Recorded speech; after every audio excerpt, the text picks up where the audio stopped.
Yeah, I mean, it's definitely for the technology providers. The challenge is how do you get the best maximum value from what you're delivering to that specific end customer?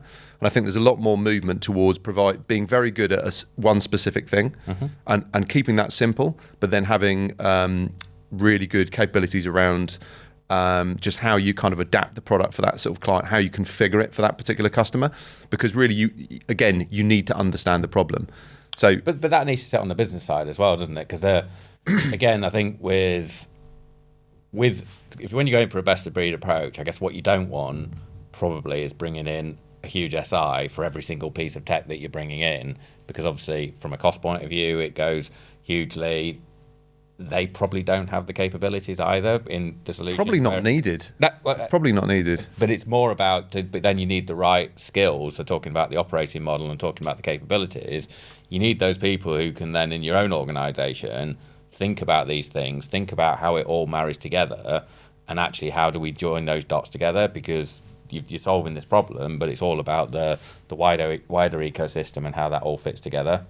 Yeah, I was reading an article that Lance Younger and Dr. Eloise Epstein had contributed towards this article recently, and Eloise was talking about stitching together these different solutions with a bit in the middle, and that bit in the middle is kind of one of those things that I feel like that's quite a rapid evolution that's happening at the moment in terms of what those things in the middle looks like, where you've got the traditional source to pay suites, for example, and then you've got new technologies coming in that kind of centralize ecosystems of different supplier tools. And to be honest, I was with Lance last week when I was just talking about a second ago. So right. Yeah.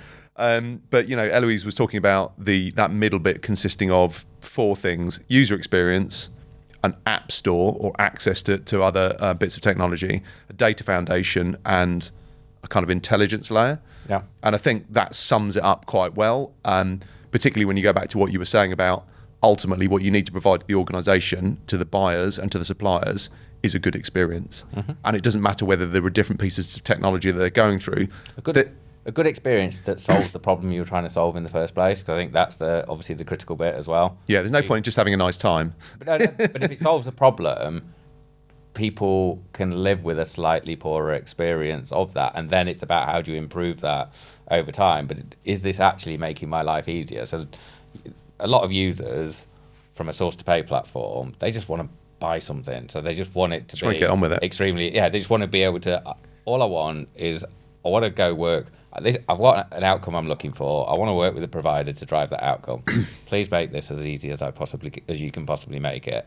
So actually, when we get into everything from different control points, and you get into different thresholds, and you get into different workflows, they're not really interested in any of that. Some of it is obviously necessary just because of governance and controls within organisations. But it's just having that balance between, but something different, like a supplier collaboration tool where I can go crowdsource problems and actually be able to bring suppliers in from a different ecosystem to manage that, is solving a real problem for me, or a tool that then gives me end-to-end transparency of everything, where it is and how it's progressing and what I need to do, is solving a problem for me. And so it's those things where I think really trying to think about what is the problem we're trying to solve. And I think going back, it would have been difficult. If you go back 10 years, it would have been difficult often for procurement teams to offer that, because the marketplace wasn't there, the technology wasn't there, there was probably lots of some good thinking.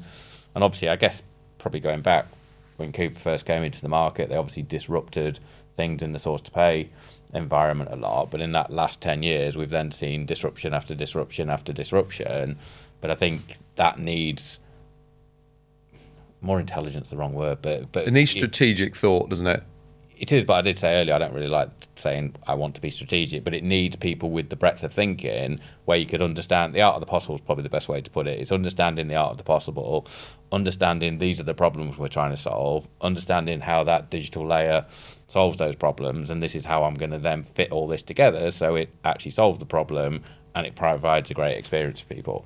And that is not easy, is the reality. I mean, if anyone has got it mastered and they've managed to do every single piece, then I'm very interested in having those conversations, because it's not easy, and it's not easy the more complex your organization, the more legacy you've got in your organization. So you've got in terms of legacy platforms, and if you've got lots of on-premise, it's difficult to do, and that's why we end up having all these conversations like we're having now about these things. It's not because everybody sits in there and it's easy and everyone's nailed it. It's because there are challenges within it, and so you do need the right people who are having that thinking of how we're joining all this together.